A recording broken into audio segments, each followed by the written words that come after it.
Hello, my name is Bernardo. Welcome to YourGreatLifeTV.com. Today's episode is part of Your Great Life Health, and the title for today is Are You Training Your Genes to Kill You?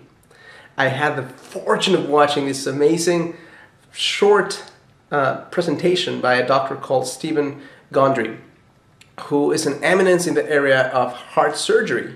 He's one of those doctors where when someone is not able to get operated by some other pretty amazing doctors, they go to him because he's pretty good at operating those inoperable cases.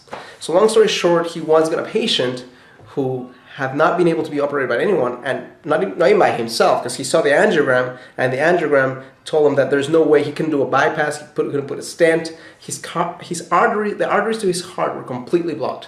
But this guy had gone on a diet and had started eating supplements and said, hey, can you please do another angiogram? It's been 6 months since I got this one, and I've lost 45 pounds and I'm eating much better. This guy, being super smart, had never seen a case where that had happened or not really paid attention to it. So he said, it's not going to make a difference. You're just buying expensive urine through your supplements, and it's great that you lost weight, but it's not going to cause a difference in your heart.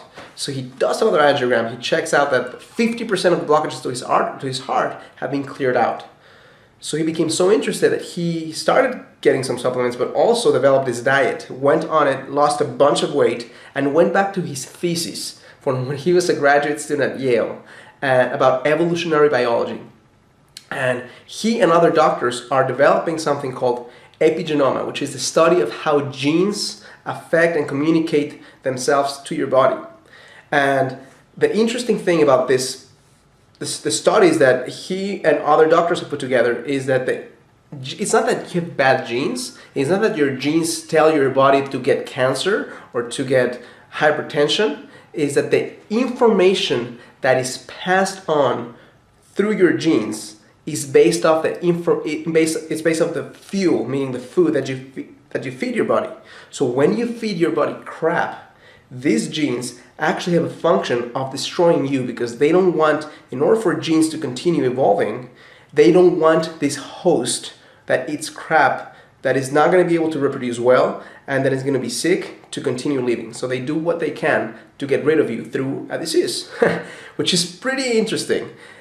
So the way to turn this around, he's talking about it, is to completely change the way people view food. The way people eat today versus the way people used to eat has changed so dramatically that by making a few simple changes, you can reverse any type of problems you're creating right now long term, and get more health and get more stamina and get more vibrancy in your life.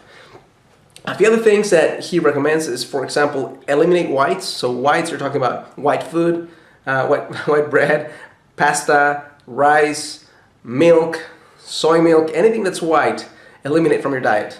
Anything that's brown, eat with caution.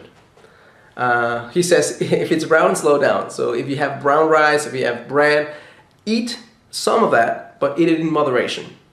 Because what happens is these two types of foods, especially whites, but some of the brown foods as well, they spike your insulin levels. And I've talked about it in other videos. What happens when your insulin levels spike is insulin is a growth hormone.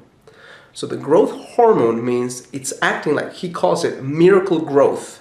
Miracle growth for cancer cells, miracle growth for different diseases that are not meant to exist in your body. This actually fuels them so they can expand quickly, develop like crazy. So by making a few simple changes, you can reverse the situation. He also talks about phytochemicals. Phytochemicals are things you only get by plants. He gives the analogy of gorilla is an animal that shares 97% of their genes with us, and all they eat about 16 pounds of leaves in one day. So 16 pounds of leaf in one day, and they are 97% pure muscle, only 3% body fat. Even though gorillas seem pretty big, that's all muscle, and they build their muscle from leaves. So that bullshit theory that you have to eat lots of protein to build muscles, it's completely crap. One more thing he shares, and I want you to watch the video if you get a chance, but if you don't, simply take this into account. You can start by eating more salads and by eliminating some of these foods, and really get a sense of vibrancy in your life back. But most importantly, you can start training your genes who may be starting to destroy you to change and tell your system that you are an okay guy or an okay gal to keep around for some time. Thank you so much for allowing me to share this with you. I challenge you to live a full and conscious life. And today I challenge you to really watch what you're eating and make a few simple basic changes that can enhance your longevity and your time on this earth. Thank you.